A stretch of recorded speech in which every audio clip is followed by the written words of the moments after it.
Saan nagkakaiba ang selfishness and self-respect? How do you see that na hindi naman ako selfish.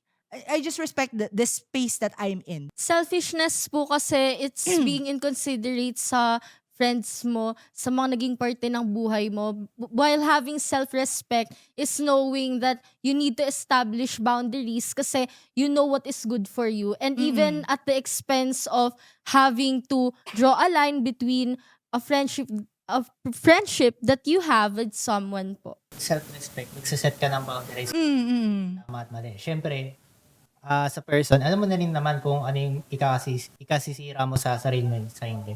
And sa pagiging selfish naman, kapag may, para sa akin, kapag may gusto kang gawin, pag may gusto kong gawin, dapat ay mangyayari. Mm-mm. So medyo mas ayaw mo ng mas controlling na friend, no? So self-respect should be, okay, that's what you want. I'll let you be. Be you, no? You do you, yeah. For me, yung self-respect is pag nakikita mo na yung sarili mo na nai-influence ka na hindi na maganda yun.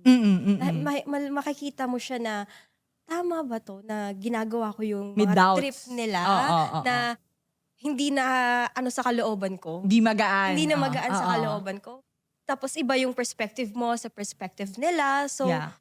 dun mo maiisip na, sige, dito na ako. Right. Hindi na wala na parang, hindi na nga aligned. Yeah.